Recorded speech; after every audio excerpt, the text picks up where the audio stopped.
Thank you for taking the time to come out, for supporting us, for being, for caring about teens. Our youth are going through a lot. First of all, we wanted to thank Rev Road for hosting. Very cool venue, don't you agree? I love it. It's very fun. And we also wanted to thank Cedar Fort. Valerie's put a lot of work into this and has kind of helped us with our marketing all along the way and events. And we couldn't have done this on our own. So we appreciate all that Cedar Fort has done.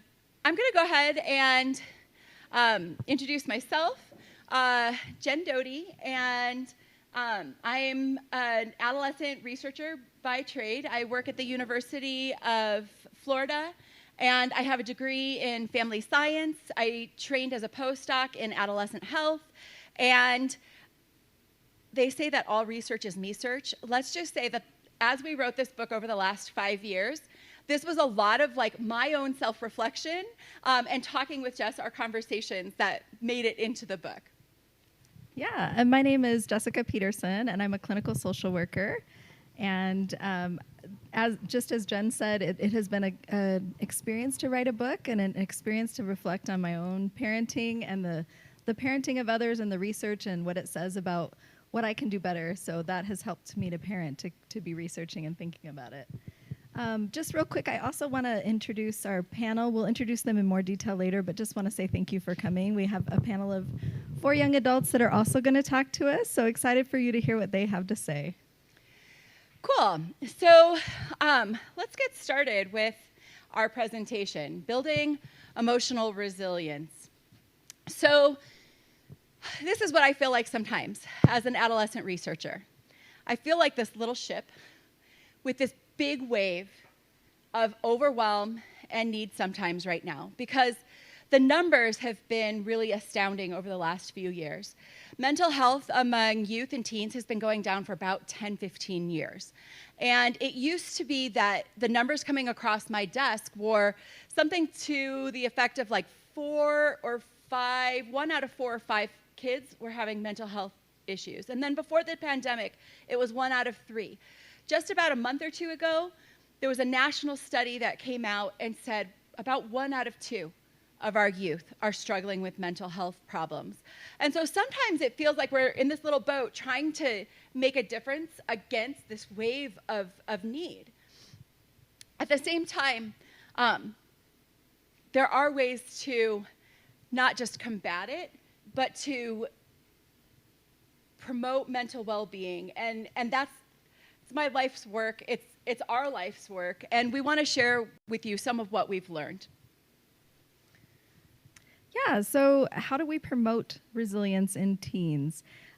So like Jen said, there has been so much struggle over the last 2 years. And in my work at the VA Medical Center, we have been talking a lot about how do we support employees, how do we support the people that we work with, because people are so overwhelmed with stress. And it's interesting because we were pondering this, we were talking about this, we were attending trainings, and I went in the grocery store, and there was a manager at the grocery store talking to another employee saying, I don't know what to do. Everybody is so burnt out. You know, we're from Minnesota, so it's very, very cold. And in the winter, it can be like negative 50 sometimes. It's just crazy cold. So it's super cold, and people are tired of masks, and they're tired of the restrictions, and they're tired of the trauma in our communities that is happening as well. And so that's why we wanted to talk about this. That's part of why we wrote the book, is what can we do to be more resilient?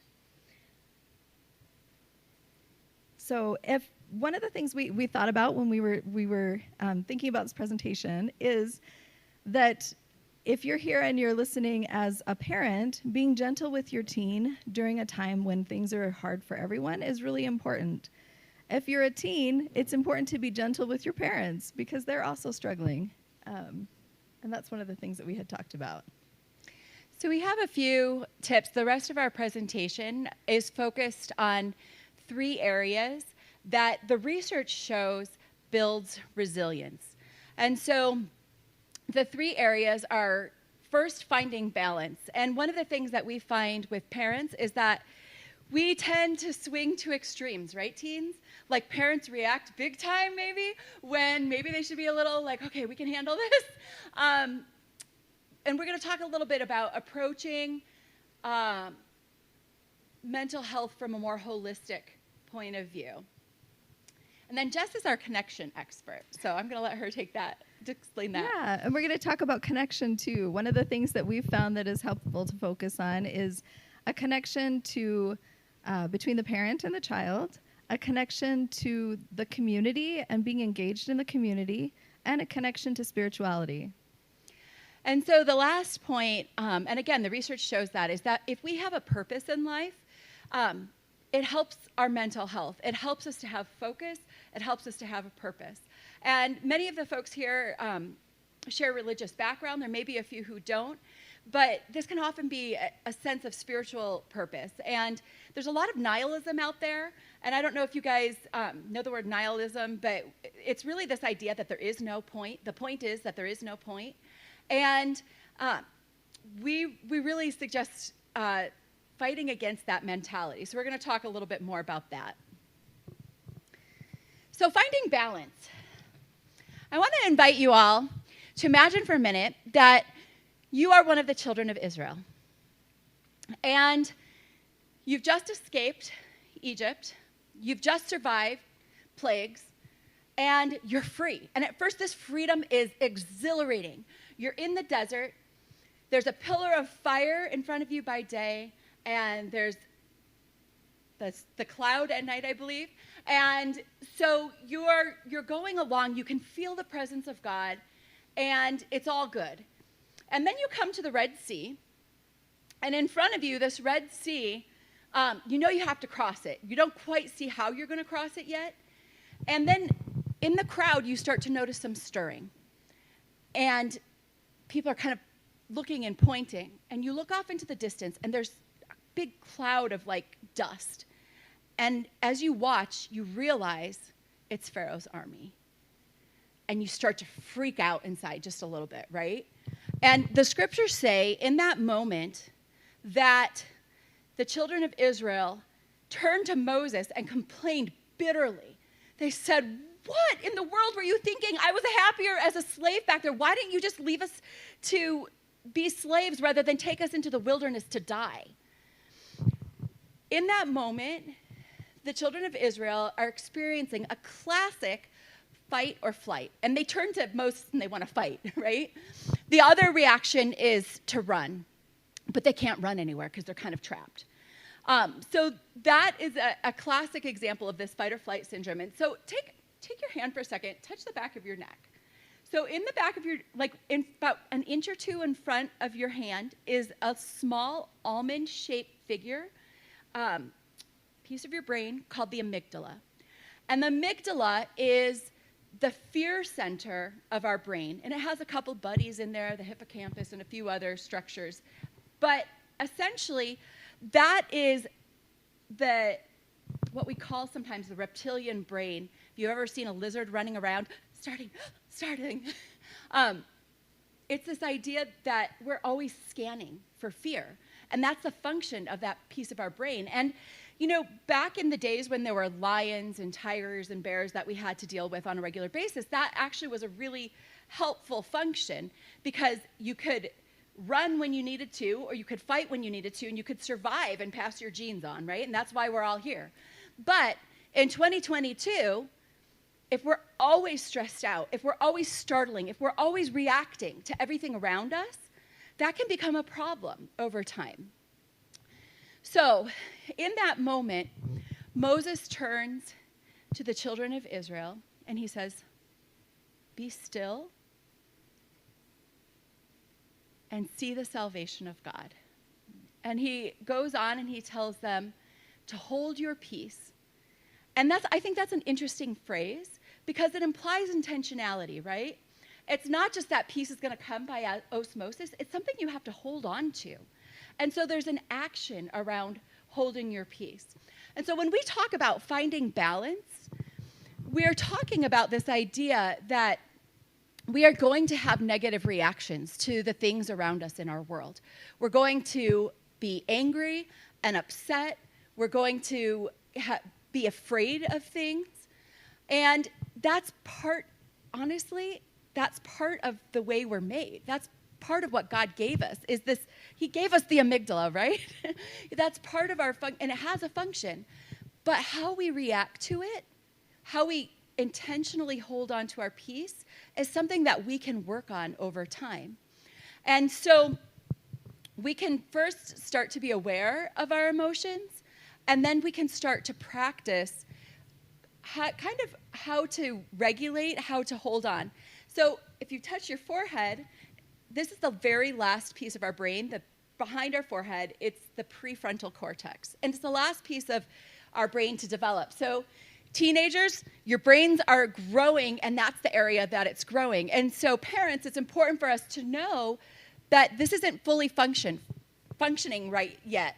And one of the things our teens look to us for is how to react in any given situation. And when we model being aware of our emotions and being calm, that's something that our teens learn from us. The other thing that we can think about is we have a bias in our brain.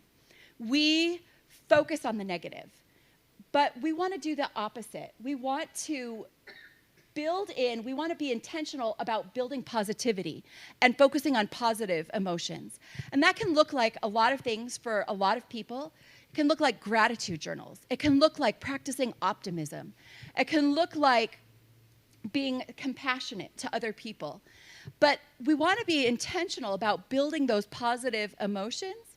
And one of the things, there was a BYU professor many, many years ago when I was at BYU, who would actually say, why don't you keep 10 rubber bands on one of your wrists, and every time you want to say something negative to your kids, why don't you say you have to get to like 9 positives before you can say 1 negative. So Jess also recommends coins. You could have like 10 pennies in a pocket and 1 nickel, and before you say that 1 negative, which is the nickel, make sure you say 10 positive things to your youth. Because we have that negativity bias, so we have to intentionally overwork the positive in our lives to have a balanced, to balance the heavy side of negativity. Yeah, and I think it's also important when we talk about positive things that they're real things. I think no one is better at spotting someone who is inauthentic than someone who is a teen and is trying to be themselves and find themselves. And so it's important that when you give positive feedback, it's actually grounded positive feedback. When I have done marriage work with couples, I've always said, if you couch something by saying, you've got a big nose, I like your smile, your ears are a little large, what are they going to hear? They're going to hear the negative. Or if you couch it in positive, the negative always sticks out. And so making sure that you're actually looking for the positive. There's so many good things in the world and so many good things that people do every day. And so if you can look for those, I think you'll find them. I think, too, just focusing on what you think someone can be in the future is also really important. It's important that you see the potential in those around you, those who are your colleagues, those who are your teens, those who are your parents. Trying to look for the things that they are doing well and trying to see the potential in them can help your relationships. Another thing we talk about with finding balance is balanced thinking. If you think back to that example that Jen talked about with Moses, one of the things that parents do sometimes is they will say, it's fine, everything's fine, when it doesn't feel fine. So if you think back to Moses, if the parents who were in the crowd looking at Pharaoh's army, if they said something to their kids like, it's okay, just ignore it, look around, isn't this cool, we're about to walk across the water, the kids wouldn't have thought it was cool. It's scary. And so it's really important that when we help people find balanced thinking, when you're talking to your teen, that you don't negate the experiences that they're having by saying, it's fine, you're fine. And so trying to find the balance in it. So acknowledging, wow, this is scary. I see this army. I'm not sure what's going to happen, but I trust God will take care of us is truth, right? And it's grounded.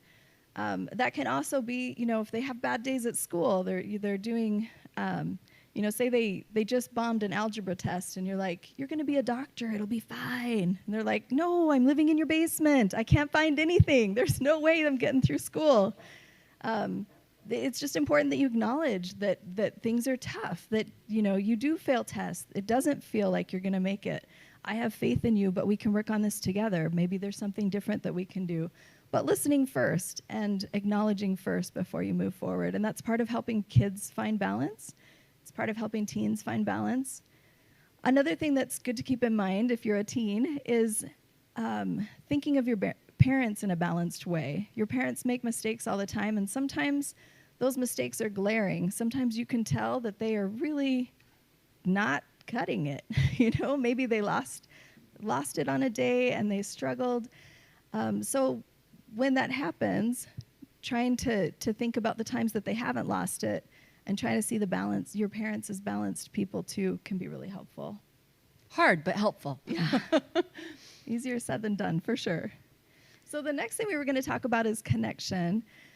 So we were going to talk about the connection to when in that same vein of seeing people as balanced and seeing people as whole and people with potential, is that you keep in mind the relationship you want to have in the future. Sometimes when you're parenting a teen, you get so caught up in the moment that you get hard on them and you feel worried about them. And then the experiences become so negative chronically that it's hard to even imagine a future where you have a great relationship. But keeping in mind that as a parent, that you want a relationship with this person in the future. And so whatever you're fighting about in the present moment maybe isn't as important as that relationship in the future is.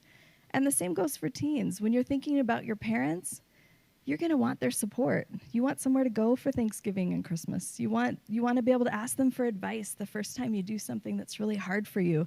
And the way that you do that is you look at the experiences you're having now with your parent and you look for ways that you can connect and support each other.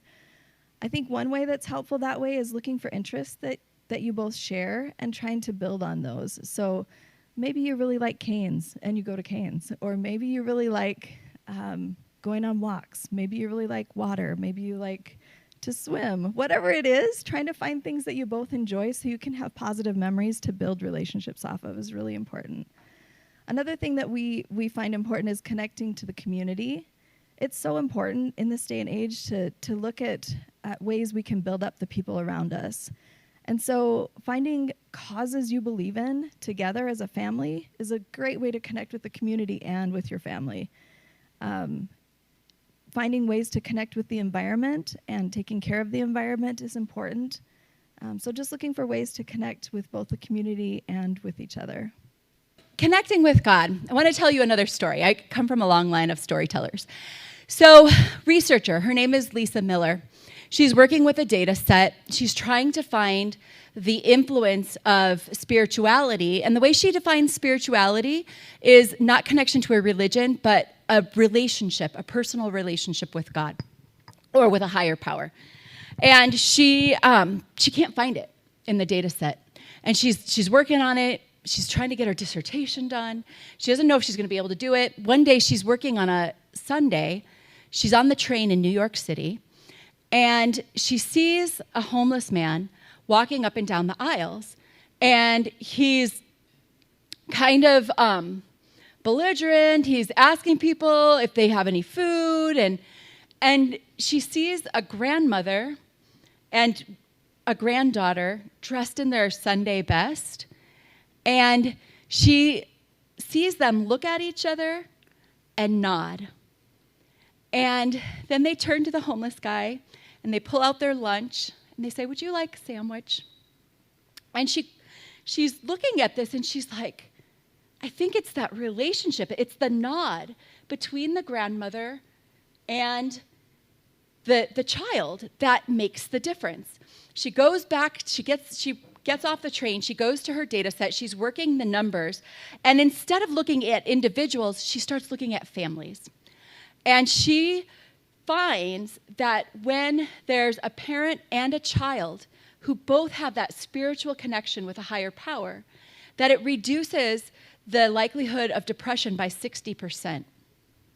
And when there's 3 generations in a row, that it reduces the likelihood of depression by 90%. Now, there's other variables involved, but the point I want to make is that spirituality makes a huge difference in our mental health. And that connection with a higher power, that personal relationship, is protective. Another research study showed that I'm into the brain tonight, I'm not sure why, but the corpus callosum is the middle part of your brain. It connects the left side and the right side of your brain, the logic with the creative. And people who have that spiritual connection with a higher power tend to have a stronger, a thicker corpus callosum. That means they can balance religion and science better. They can balance logic and creativity better. And so there's a power, literally, that gets wired into our brains when we have that personal relationship with a higher power. Another one, addiction treatment. Folks who have struggled with substance use, which I'll say runs in my family, so it's something that I tend to look at carefully in the research, are more likely to stay on their recovery program if they have a connection with a higher power. So those are just 3 examples, but the research is full of examples of how spirituality is protective. And so when we're talking about connection, we're talking about friends, we're talking about community, but we're also talking about that personal relationship with a higher power. The other thing I wanted to mention, loneliness. The research shows that loneliness is more dangerous to our health and our mortality than smoking. And so making sure we're being intentional about making these connections, building friendships, supporting one another, making connections within our families and our communities, it can protect our health very literally. Engaging purposefully. When I was a little girl, my brother Tom and I liked to build block towers. And it would take us like 20, 30 minutes, which was a really long time for a 4 or 5-year-old, right? To build a tower as tall as we possibly could, right? And we're so proud of this like huge, beautiful towers that we would build. And then my little brother Mike, 2 years old, would come along and crash it down, and he'd laugh, and he'd get a big reaction, and he thought like he was the bomb because he got to knock down our tower. So I think that's a lot like the internet today. It takes building faith and finding purpose in life takes a lot of patience and effort over time. And you build those blocks, one block at a time. But the internet today likes to come along and swipe down our faith building or our talent building or our purpose building in one fell swoop and get a big reaction and laugh and get more followers and make more money. And so one of the things that I think that we need to be careful with when we are engaging purposefully is to pay attention to, or maybe I should say, pay attention to when we're being affected by the haters, and maybe take a break from the internet if we need to, or find ways to keep boundaries so that the folks who are busy trying to make money off of knocking other people's faith down don't affect us. And so that probably looks different for everybody. Sometimes it's taking a social media break. Sometimes it's not going on certain different platforms, have different algorithms. We just did interviews with teens about their experiences with online aggression last summer. And one of the things we've heard over and over is that TikTok sucks you down a rabbit hole. And if you start, for example, looking at things about maybe questioning a higher power or questioning spirituality or religion, it will feed you whatever you're looking for. If you're tired or depressed and you go online, guess what the algorithm is going to feed you? More stuff that's going to make you tired and depressed. The opposite is also true. If you're in a good place and you actually go on and support a friend and, do some activism or support the environment or any of those things, it will feed you more of that positive stuff. So it's really critical as we go on to the internet that we're purposeful about what we're consuming, because the internet will feed us more of that content. And the research actually shows, surprisingly, that screen time in and of itself does not predict mental health. There's some mixed findings, but meta-analyses overall say it doesn't affect our mental health. What it does, things like cyberbullying do, but what they also find is that there's subgroups, that girls, for example, younger girls in particular, are much more affected by body image. Older males are much more affected by racialized bullying. So it depends on what group it is and what you're going on to look at. So just some words of warning, I guess, in terms of internet use and engaging purposefully. Yeah, and the research also shows if you're going on purposefully and you are being active as you're looking at social media, and you're doing things positively while you're on it, that it can help you. Yeah, there's the positive side and the negative side. For so it's not sure. all bad, it's not all good. It depends on what you're intentionally choosing online. Sure. Another thing that's important is to engage purposefully. So thinking about as an adult, if you're parenting a teen, it's important that you are continuing to develop yourself, that you're looking for ways that you can find meaning and things outside of the relationships that are maybe hard for you, where you find some purpose and some things that you enjoy. That's important. It's also important for teens to continually look for what do you like and what kind of mark do you hope to leave on the world. We none of us know how long we'll be here, and so as you think about your time on Earth, what do you want said about you? What do you want to leave? It's important to engage purposefully. So that's the three areas that we wanted to touch base on. This is, if you want to read more, this is the book that we've written together, Parenting Teens in Stressful Times. And I will say that we started this book with maybe kind of thinking we knew what we were doing. And then 5 years later, we ended the book after parenting during some really stressful times in a much more humble place. And we share in it our research, the therapeutic perspective, our personal experiences, as well as our faith, because that's very much a part of who we are. We also have a podcast that we've started. And so if you're interested, we have sign-up sheets that Ethan has brought, and we'll put those out next to the refreshments later. But we send out a monthly newsletter, and it links to our monthly podcast. And those come out about the first of every month, the first week of every month. We'll also do other events. We're speaking at the Find Your Voice conference, May 7th. We have a webinar that we're doing in May with Susan Madsen. So we'll be listing other events that we're involved with in the newsletter. So it's kind of the best way to keep on top of some of the things that we're doing. So we also have Instagram. I'm not really a social media person, but we're very much learning as we go. For sure. And the next part of our presentation is that we have some panelists who are going to join us. So if you guys don't mind coming up, and we'll introduce you. So at the end of the day, we kind of know we're old ladies, and the young people probably want to hear from people a little closer to their age. And most of the parents grew up in a very different time than these young adults did. And so hearing their perspectives, we find to be really useful and helpful. And it's one of the things that in my work with teenagers, they almost always want to hear from these people more than they want to hear from me. So I will introduce them. So first we have Sarah Chan, and she is graduating from BYU with her master's degree in environmental science and a bachelor's degree. I advanced you already, sorry. But she's starting a master's program in May. In 5 to 10 years, she hopes that she will be a young mom working as an environmental science professional. And if she could choose a superpower, it would be flying.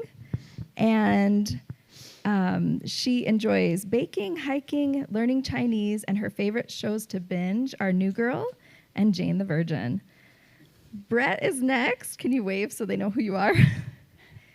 He sees himself in 5 to 10 years having a great time with his wife, enjoying lots of hobbies, having multiple dogs, growing his businesses, and being mentors to his foster, adopted, and owned kids and teens. He enjoys Destiny 2, disc golf, skiing, and anime. If he could choose a superpower, it would be teleportation. And his favorite show to binge at any time is any great anime.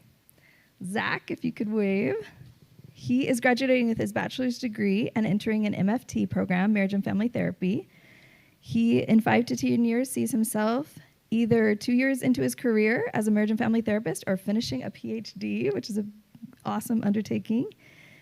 He enjoys frisbee, skiing, reading, and going to the gym. If he could choose a superpower, it would be his ability to control probability, which is kind of a cool superpower. His favorite show to binge are Brooklyn 99 or Parks and Rec. And our last one is Liesel. She sees herself in 5 to 10 years as a young mom working as an audiologist and volunteering with anti-human trafficking programs. She enjoys soccer, rock climbing, friends, family, and studying anatomy, which is a unique thing to enjoy doing. She would choose teleportation as well as a superpower, and her favorite shows to binge are The Chosen or SpongeBob. I like how different those are. Those are great. Okay, so our first question is, what surprised you about adulting? So we'll start with Brett. The price of cheese. So I actually had a really strained relationship with my parents when I was a teenager, mostly because of the decisions I made. And so I wanted to get out of the house as soon as possible. So at 17 years old, I move out and I'm living on my own, and I move all the way to Alabama from Utah. And I go to get groceries for the first time as an adult. And I'm kind of getting a couple things, and then I go, I'm like, oh, I need some cheese. And I go to the cheese aisle, and a block of cheese is like $8. And I call my mom right then. And I hadn't called my mom to just talk to her in a while. And I say, do you know how expensive cheese is? She's like, yes, you ate 2 blocks a week. Of course I know how expensive cheese is. And so that kind of highlights for me, like, one of the things that surprised me as a teenager kind of transitioning into adulthood is some of the real parts of the world that I maybe not have been as prepared as I thought, whether it was because I didn't listen to my parents when they tried to say it, or because maybe they had so many other things to focus on with me that some of those finer details of, like, hey, you're going to need to think about this in a couple of years, didn't really click for me.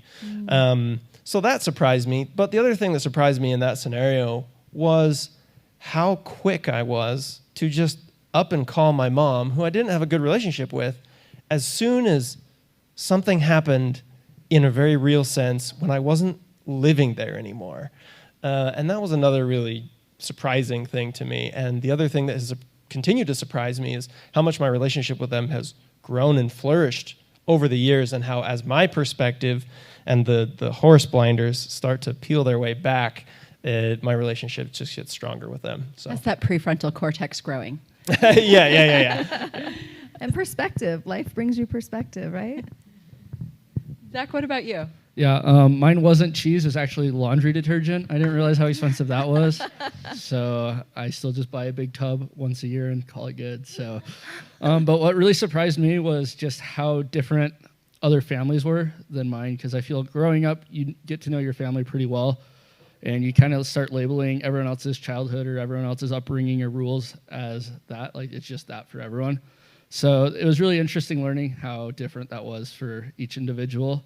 Especially my roommates, who have different hygiene habits, to put it nicely, than me sometimes. And another thing that surprised me was how much I thought I knew becoming an adult. I'm like, yeah, I'm ready for this. I'm going to knock it out of the park, to how little I actually knew. And how many little things there are that I had to take care of or remember to do. So yeah, there was a lot that surprised me. Still surprising me. So I love that. Ladies, you have anything to add? What surprised you most about adulting? Sorry, I thought of one while they were talking, and just generally it surprised me how well my parents like manage all the just different things that they have to take care of as an adult, like just moving out and having to do the whole process of my own laundry and cook all of my meals for myself and like organize my schedule and like figure out my classes and figure out having a job and like getting paid and what to do with that money and like stuff like that. It's just a lot at once, and I feel like that's something I didn't realize because, you know, my parents would help me out a lot, and a lot of those things I didn't have to worry about till I left. So that's something that surprised me, is just like the sheer amount of new things. Yeah, a lot of adulting.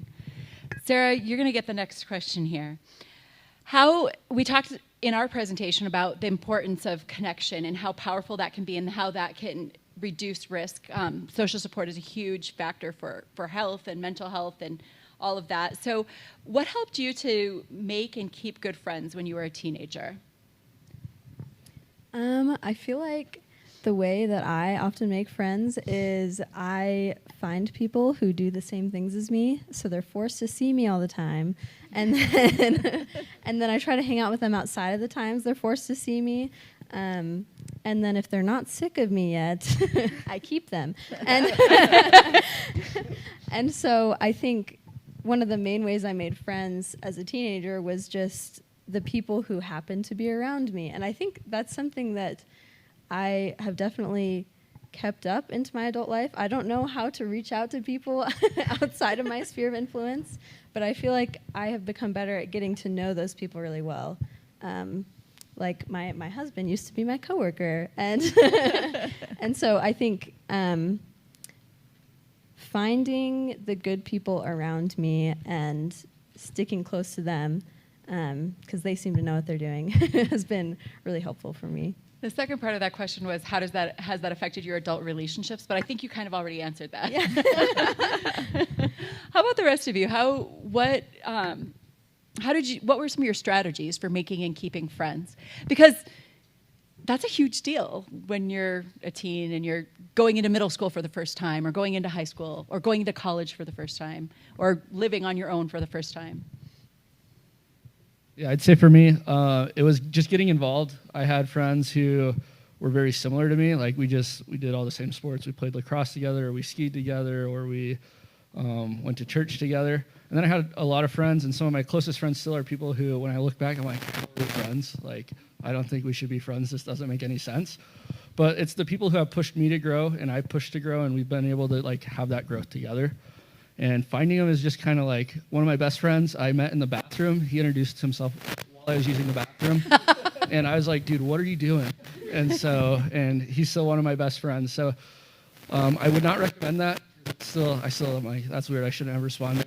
But it's just being willing to kind of reach out, and then just making sure when someone reaches out to you that you just give whatever they're giving back. Just be kind to them back, and that ends up usually being, at least in my life, it's been some of my most rewarding friendships. You kind of inspired me to think about something. So my personality, I'm like really outgoing. And so I had no problem like making friends. I make friends everywhere. I'm probably that guy in the bathroom introducing myself to people. Me of him, so. Yeah, like, oh man, I like your shoes. Like I have the same shoes. Like that would be me. But my wife is super not that way. She is really introverted. And so for her, it's been really interesting for me as I've been with her to kind of realize like some people aren't comfortable getting out and doing that. And it was really hard for me to understand because like I want to always interact with everybody, but she never wants to interact with anybody. Mm. And so she's helped teach me that other ways that she has found to grow relationships and have good friends is to just focus on like one or two people, and to just keep those like one or two people really close and build a really strong in a business sense, like a really strong vertical, plan rather than a strong horizontal plan. And that was something that instead of lots of people, like a really strong relationship with the yeah, people. yeah, exactly. So she's got like her, 4 or 5 friends that are really, really key. And then I have my 400 or 500 friends that are really, really key. But just different personalities. So thanks for inspiring me to remember that. Yeah, that's fun because it sounds like your adult relationships have kind of taught you some strategies that you didn't see before. Cool. Maybe next, do you have anything to add to that, or should we move on to the next question? I thought of one thing. I feel like everyone hears this all the time and says all the time, but truly just be yourself. Like he was saying, for him, 400 or 500 really tight friends is great. For his wife, 2 or 3. And just don't feel any shame of doing what feels right and good to you. If you find people that you feel safe around, I think that's the biggest thing for me is my friends are the people that I feel safe being myself. And I don't have to worry about acting like anybody else or doing a certain thing to make sure that, they don't like me or whatever. I just feel safe and uplifted and encouraged to do the things that I'm passionate about, whatever they are. And then there was a quote that came to my mind, one of my favorite quotes from Martin Luther King Jr. And before he would go give his speeches, he would say leave God in the foreground and Martin in the background and everything will be all right. Remember, you are the channel, not the source. And so I love just carrying that around with me to remember my purpose of existing isn't to just show myself off. It's to make sure other people feel seen too. And I think in that when you help others feel seen, you find those that help you feel seen too. And when it's that mutual seeing each other for who you really are, then you find that safety. I love that. That's beautiful. I think it's important too that as parents we don't try to push our kids into whatever we think. So if we're the 400 person and our kid is the 4 person, trying to make them the 400 person really doesn't go so hot. So I think that's really important too, to honor who your kids are and not try to make them into something they're not. So our next question is, so what activities did you get involved in when you were a teen that you just they were the one, that helped you to kind of make it through or helped you find your people? Lacrosse. Yeah. The bathroom. Which has the stereotype for not having the best people, and there definitely were a lot of those people around. I would say, because it is tricky when you've got standards that are different than everyone else you live around, because you don't want to come off as being I'm better than you because I'm a better person, I'm closer to God or anything like that, because then no one likes that, and then you're going to end up with no friends, and that's no fun. So it's still accepting people for who they are and what they bring to the table, but it doesn't mean you need to go to the parties with them. You don't need to go out and do and be one of them. You can still be yourself, and if they're truly your friends, they'll accept that. And I'd say that was one of the biggest strengths of my friends is looking back, it's still so funny because they would make fun of other people, jokingly be oh, he does this and this, and then someone would say something about me being a member of the Church of Jesus Christ of Latter-day Saints, and they're yeah, hey, we don't joke about that. And it was just so funny to me because it's just a bunch of guys and everything was fine. You could joke about anything with anyone except that when it was at me. And so just kind of finding those friends, and if anyone came at a personal thing for them, they all knew I had their back. So just had that kind of close friendship. And then all my close friends right now that I met in high school most of them are members, and they're just people who I've worked and they've worked to stay in touch with me. And even if, we don't call or talk every day, but also if I see a video that's funny and I'm this is just like this person, I'll send it to them, which is kind of a new concept, but they know that I'm thinking of them and that I care and that I know them. And when they do it back to me, it's just, I'm this is totally me. I feel a little called out, but that was really funny. So I love that. Other activities you guys got involved with? Or things you maybe wish you had gotten involved with? One for me was I was on a robotics team all 4 years of high school. And now I'm doing environmental science, which is totally different from robotics. And so it's not related. I think even when I was in robotics, I didn't want to go into a career in that. I think the main reason was just that my older brother was also in robotics, which is kind of a silly reason to do something. But it ended up being a really good experience for me. And I was able to gain so many good life skills. I was able to practice presenting things. I was able to think creatively and work as part of a team. And so even if it's an activity that isn't necessarily what seems like the right niche for you, I feel like it can be super beneficial. And some of the relationships that I formed through that team are people I still talk to today, which is also really fun. And so yeah, I think it was something that's kind of outside of my comfort zone, but that turned out really well. Lisa, what about you? So I participated in soccer. I love soccer. And being on a team, like they have already said, just kind of gives you like this immediate group of people that you have to care about and have to care about you. And then eventually you want to care about them and they want to care about you. But I think the thing I participated in the most, that I have like the most friends from currently still, was Young Women's and like going to church. And one of my Young Women's leaders I still talk to today, you know, boy problems happen. I'm like, Sister Bodkin, I need your thoughts. And recently, like this past week, it's been kind of a difficult week. And without saying anything, a lot of my girlfriends from high school that I knew from my Young Women's group have reached out and have just been like, hey, it's been a while. Like, how are you doing? And I've been able to hang out with each of them and spend time with them. And they've been able to be there for me. And I think just you're talking about being connected with God as well. And I think that it creates a bond, like, you know, the whole triangle thing where like God's at the top of the triangle and then one person's at the one other corner and another person's at the other corner. No matter who it is, if you're connecting with Heavenly Father or whatever the higher being is for you, together you get closer.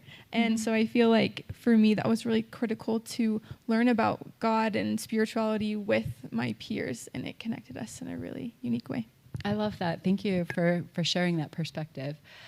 Definitely for any of you who work with young people and youth, just one or two adults who support and listen make a huge, huge difference in a child's life.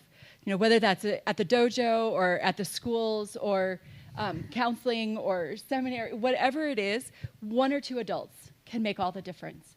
And that's maybe one of the reasons why activities come up over and over again in the research as something that have long-term benefits. I was in one study where we saw the hours where teens spent doing activities and getting involved had effects on 27-year-olds, and that their life was in a better place because of the activities that they had done in high school or when they were younger. Yeah, and what I was always taught is kind of the research shows that one adult or two adults that have a youth's back is important, and the second part is having accolades about something that's important to them. And so finding an interest and having some good feedback about it can really make a difference for a youth. Yeah, we talk about in the, sparks in our book, this idea that if there's something that sparks your interest, you can really build on that. Brett, this next question is for you, because you mentioned you didn't always appreciate your relationship with your parents when you were a teen. But looking back now, what are some of the things your parents did, even if you didn't appreciate it at the time, that have helped you in your adult life? Yeah, and this is, of course, like you mentioned, this is a very hindsight 2020 type of perspective. And for me, it's actually a really powerful question because I actually have a teenager. So I've been working for a while to actually be the guardian for a 16-year-old boy, and that happened in January. And so I have thank you.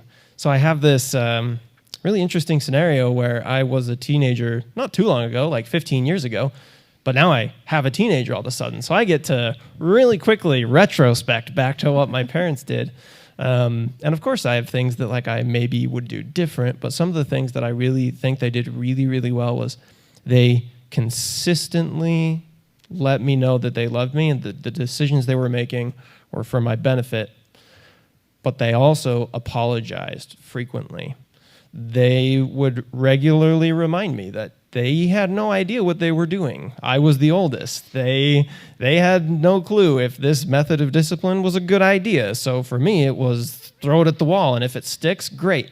The problem was they had 5 other kids whose personalities were all super different, so they didn't get to have just one form of discipline or one form of feedback because what worked with my sister wouldn't work with me at all.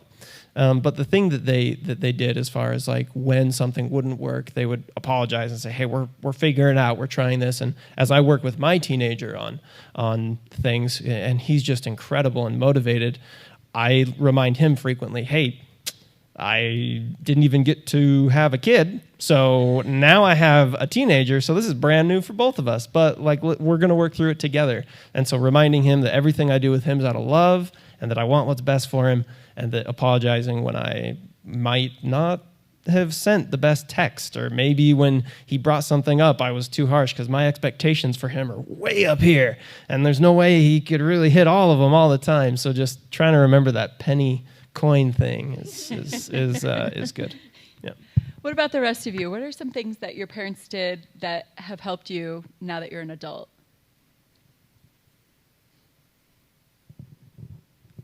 My parents are perfect, so they nailed it. They also happen to be in the audience. They are also in the audience, and they paid me to say that. So, no, my mom always jokes. She goes, "Man, everybody's life would just be so much better if they just listened to what I told them."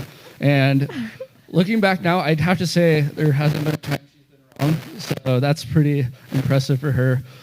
But some of the things that have really helped me is just from, I don't know if it was intentional, I'm sure it is, but as I grew, I'd get more responsibilities, and I'd have a bigger and bigger like role to play in the family. So I had more responsibilities there, but I would also gain that independence, and that was huge because it just felt like a natural transition into going on my own. Just because I was starting to pick up the basic things of how to live on your own, how to make my own decisions, and how to stick to what I believe without anyone there guiding me. So that's something that was really helpful, is just having that shift of responsibility over, where they wouldn't come and be every morning and be like, "Did you make your bed?" And most days I did not. But it was just, that shift of responsibility was great. And the other thing that helped me a lot through high school was we would have family dinner almost every night together. So even if I had a day where I just felt like I had no friends, no one liked me, I'm terrible at school, I could always count on coming home and having people to support me. So having that safe space, even if I didn't make the best decisions that day, or I wasn't proud of myself, where I knew I could feel loved and protected. And I think more than anything else, that was just what really got me through high school. Good friend of mine, Jerica Burge at the University of Minnesota, does research on family meals and has found that that's a huge protective factor. But she's, for parents in the room who are like, "Oh, crud, we ordered pizza 3 times a week." She says it doesn't matter The content of the meal, and also that it doesn't necessarily have to be always dinner, that it could be a few times a week, and that even a few times a week makes a difference. So if you're a parent kind of thinking to yourself, we don't cut it, we don't do that every night, even several times, like a few times a week, will make a difference. And it doesn't matter if it's a perfect meal. It's just, like Zach said, it's just being there. Ladies, do you have anything to add to this one? One thought that comes to mind is just that they lived what they taught me. Like you were saying earlier about the being purposefully engaged, is that the wording? And in the sense of you also need to be, as a parent, need to be purposely engaged in your own things. I feel like that really helped me because I saw, that my parents didn't only tell me that they wanted me to read my scriptures or pray, but that those were also their foundation stones. And if they did not do those things, that they felt lost and that they felt like they needed to go to those things before they could move forward. And as for being kind to people and serving, they would sacrifice their time and have us go as a family to serve others and do things for other people. And I just felt like they were telling me these things, but then I really got to see it. And so I think it kind of just starts from within, just be who you would like them to be, and so they can really have a model of how to act that way. That's something they did that for me that was wonderful. Awesome. So our next question is adults that made a difference in your life when you were a teenager, and some things that you think that they did that made that happen, that helped them make a difference. I think one person for me is Kathy Tennant. She was one of my young women's leaders. She actually kind of followed me up as I aged up in the church. She somehow aged up with me, which was awesome. And I think the main things she did that made a difference for me were just supporting me and loving me unconditionally. I think that was really valuable for me to have, in addition to the support and love that I had in my home, to also have that experience outside of my home, and recognize that maybe my parents weren't crazy to support me. And I think she's really amazing because she tries to connect with people on an individual level, and that's something that I think can be difficult to do, especially I've noticed when there's a big age difference. I noticed that in myself. When I try to talk to people who are a few years younger than me, I realize I'm not a few years younger anymore, and I don't know what they're talking about. And people who are a few years older than me, I'm like, I don't know what questions to ask you. You don't have a major anymore. And Kathy is really great at connecting with people regardless of age and being intentional about forming deep connections, and I think that's really valuable. I love that.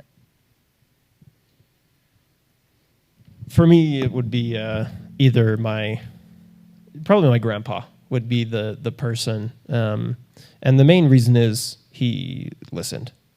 I particularly felt that my parents didn't listen that well, and I don't think any teen does necessarily. But they were particularly interested in helping coach me, whereas a lot of times I just wanted someone to hear me, even if I was saying nonsense or stupid things or whatever. I just wanted someone to listen, and my grandpa had this way of being able to listen for as long as I wanted to talk. But then when he needed to say something, he would just say it really concise and really powerfully in like 2 sentences. And it would mean more to me than an hour lecture, what I used to call them, from my parents, but he could listen, and that was huge for me. You just actually hit on a really important principle, that idea that teens don't like lectures, and if you can be concise in your messaging, that typically they really appreciate it. I don't know that I always live that well as a parent, but I have heard it in the research. Any of the others that want to answer that question? Adults that made a difference in your life and what they did? Yes. Yeah, sorry. Okay, the woman I mentioned earlier, actually, Kerry Bodkin, she was my young women's leader as well. I think 2 of the biggest things she did that really made a difference to me was when I would tell her things and things like that I wasn't particularly proud of and didn't know what to do about, she wouldn't like freak out. She wouldn't be like, oh my gosh, that's horrific. Like, what did you do? What were you thinking? She'd just like listen, and just ask me what about the circumstances. Like, tell me more, help me understand, like, let me see, and then give me ideas of what I could do. But she wouldn't like make me feel like the world was ending or like I had really messed up, and obviously I knew that, and that's why I was going for help. And so I really appreciated that she didn't scare me with her reaction. And also I feel like she was really, really real with me. She had kind of like a rough go at life, and she was very open about it and very open about the hard parts and the difficult things and what to think about. And I just really appreciated it because I didn't feel like she was trying to like be an adult, and like I have everything together and everything's great and okay, which not a ton of adults do. I think as a teenager, I felt like they did. But she was always very real, and I just felt like there was no facade. There was nothing. She really genuinely just wanted me to hear her heart and try to learn from what she had to say. I love you. I love that. One of our last questions here. Probably actually our very last question, because we want to leave a little bit of time for questions from the audience. But if you could go back and give your 15-year-old self a piece of advice, what would you say to yourself at 15? invest in Bitcoin. Yeah, that would be great. But I think I would probably tell myself just not to worry about what everyone else thinks, because I'm either not going to talk to them or see them like pretty much ever again, or they're going to accept me for who I am, and it's only going to make the relationship stronger. So just be who I am, wear it like on my sleeve, and just be confident in who I am as a child of God, as well as a person, as an individual on this earth. Love that. Other thoughts? I think one piece of advice I'd give to myself is just that everything will be okay. I feel like as a 15-year-old, I had a hard time picturing a happy future for myself, if that makes sense. I think, and this is something I still do today, I get caught up in details of what my life will look like in the future, and I have a hard time picturing what will make me happy in the future. And so mostly I just worry about it, and that's not helpful. And so I think I would want to try to give myself some peace, and also remind myself that high school doesn't last forever. It feels like it does, or it did for me. And I feel like life just gets better. I love that. Chill the freak out would be what I would tell myself. But even if I did tell my younger self that, I wouldn't have listened, because that's the kind of teenager I was. And I say teenager I was, it's actually the kind of person I am. It dramatically impacts my relationship with everybody, including, especially my wife, who tries to tell me to do things, and my natural response is, well, that was your idea, so now I don't want to do it. Unfortunately. So that's a personality. Let her in on your secret. Yeah, that's a personality disorder I have that I'm working through. But what I would seriously tell myself, if I could go back, is actually pretty similar to what Zach said, which is that that a lot of the things that I'm worrying about at that time really aren't going to have an impact for that long. It's going to be a week or a couple weeks, and the things that I should focus on, that I think I did a decent job at, but focus even more on, is the things that are going to matter down the road. Specifically, my relationship with my parents, my siblings especially. It's taken longer to repair my relationship with my siblings than it has my parents, because parents have this just unconditional love to give, but your siblings have less of that. And so it's taken a long time to repair that with some of them. With my sister, it took almost a decade, I think, before we finally started having good conversations, because of like how mean I was to her, or some things I did when we were teenagers that really wasn't great. So that's what I would say, is to focus on your siblings. Don't do something that is going to take you a long time to repair. And that would be my advice to my younger self. That's so interesting, because actually the research shows that as we age, our siblings become more important in some cases than our parents, because you stay in the same space for longer as far as what you're going through in life, and your parents kind of move out of that space that you shared earlier. They're the longest relationship we have in our lives. Mm-hmm. It starts the earliest and it lasts the longest. Mm-hmm. I love that. Lisa. Yeah, so thinking about this question, I don't know, like, I know 15-year-old me wasn't perfect, but at the same time, I know that, like, she was trying to do her best, and so in a way, I'm, like, really proud of her, and just, like, you go, girl, like, keep going at it, you know? But that kind of translates to a similar vein of what you two said of, like, of really just being yourself, and I feel like that's hard to understand, like, what does that mean, and how do I do that? Like, but I think for me, one perspective is, like, instead of going to, like, school or wherever and trying to act in a certain way to make yourself feel comfortable around others, try to create an atmosphere around you where everyone can feel comfortable and safe, if that makes sense. Just, like, really trying to do your best to create the safe space you wish you had to be yourself, you know, for other people around you.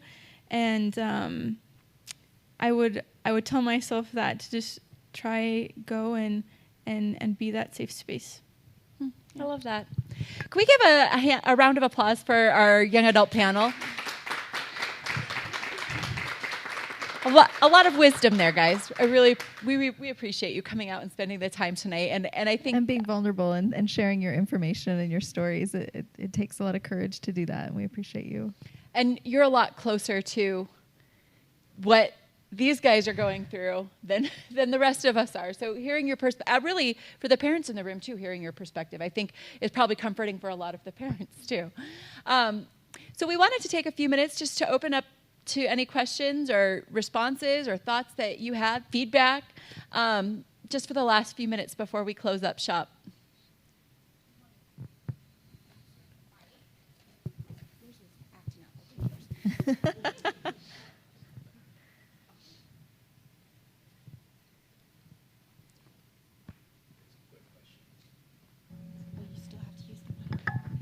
I just want to know your ages. Oh, sure. Yeah. I'm 21. I'm 28. Hello. I'm also 21. I'm 23.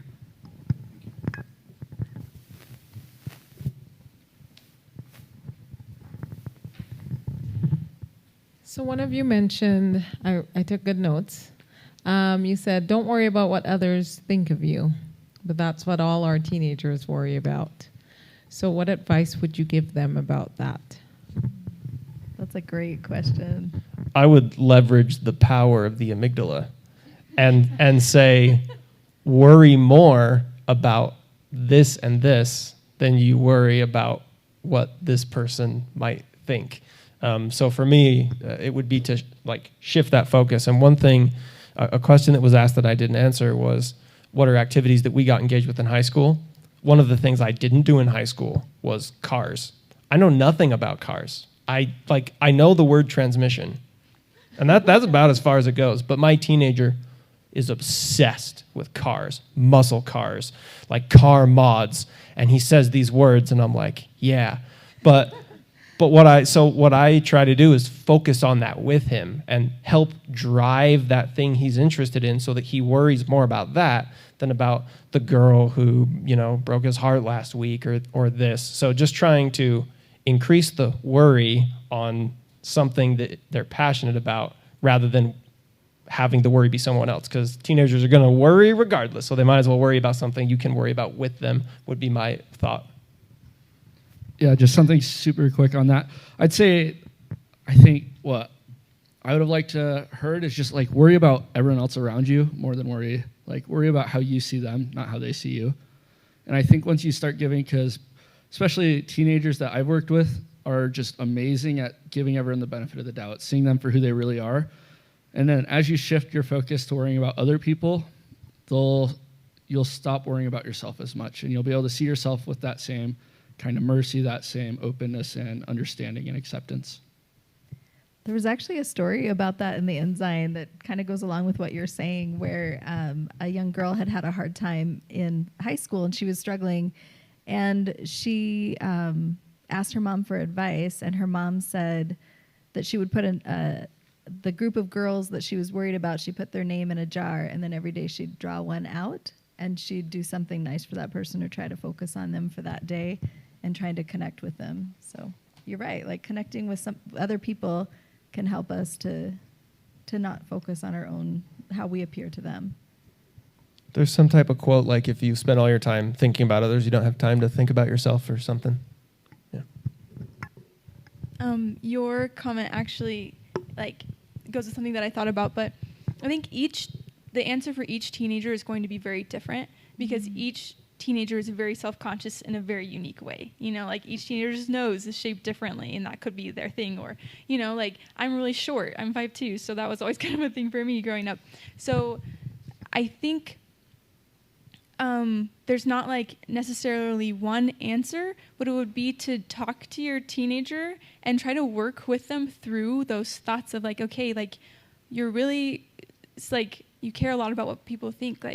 What are some of the things that you're worried they're thinking about you? And what are some of the things that you feel like they're all staring at, or, what feelings do you feel when they start looking at you, and helping them kind of think through those feelings and maybe even write them down in a journal, and then try to like help them think of, like, give them tools to respond to those negative thoughts and feelings that pop into their mind when they start feeling that self-consciousness, so kind of like practice those nerves of like, okay, you're feeling self-conscious. All right, let's practice this. You feel this, you think this thought, let's combat it with this positive thought and this truth of like, they're not actually all looking at you, So I don't know. I think it's individual for each teenager and just working with them through their insecurities. And if role-playing is actually, in the research, role-playing can be really powerful, but I know teenagers don't always want to role-play with us.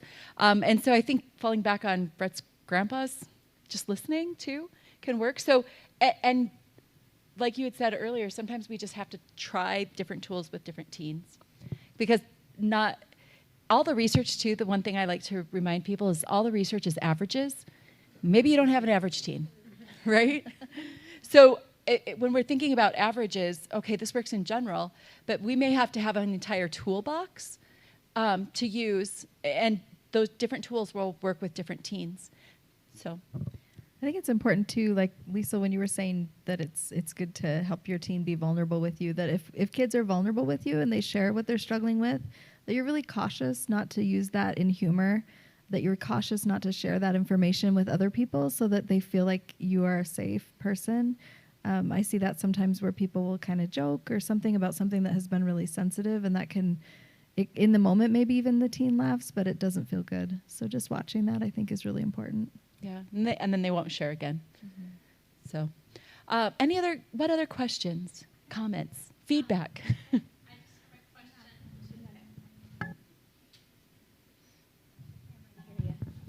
Thanks.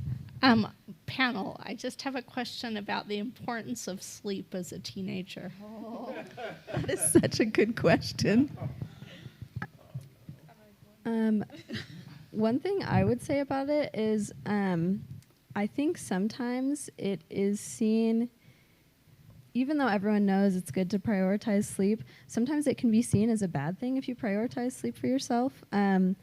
Like in the Church of Jesus Christ of Latter-day Saints, early morning seminary is something that most teenagers are expected to go to. It depends on where you live, but ours is at 6 a.m., and I am not a morning person. And so what I ended up doing, I think my junior and senior year, I did not go very often, and I often felt really bad about it. But I was able to get more sleep that way, and I was still able to do makeup lessons for seminary. I was still able to get that spiritual part of my day in other ways.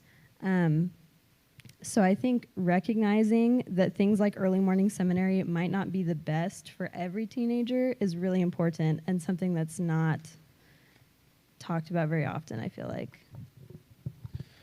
When you asked the question, I threw my head back and said, "Oh no," because I have way too much experience with the struggles of sleep. I've done a crazy amount of research on sleep. I've practiced everything from polyphasic sleeping schedules to sleep studies, and I really love the science of sleep.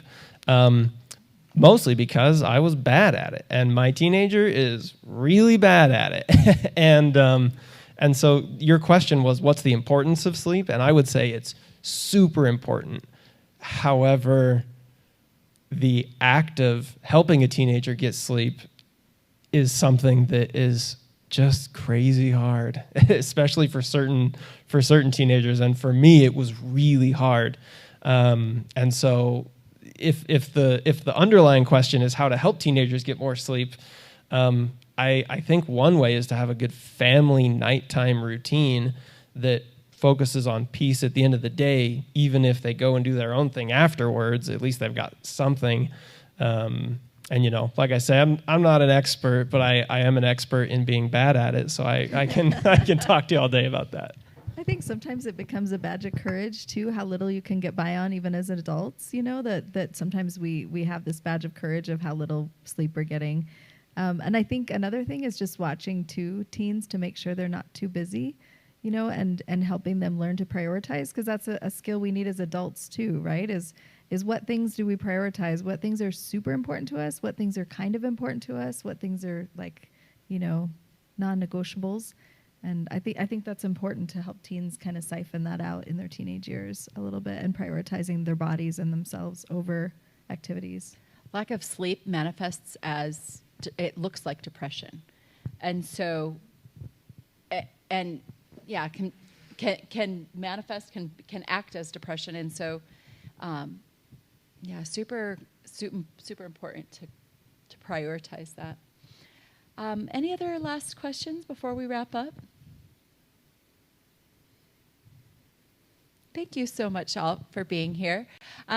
We do have some refreshments back there. We also have a sign up for our Hang In There podcast and our newsletter. I think there's also some books available if anyone's interested in a book, or if you have questions that you'd like to ask us in person, feel free to come up too. Thank you all. Thank you.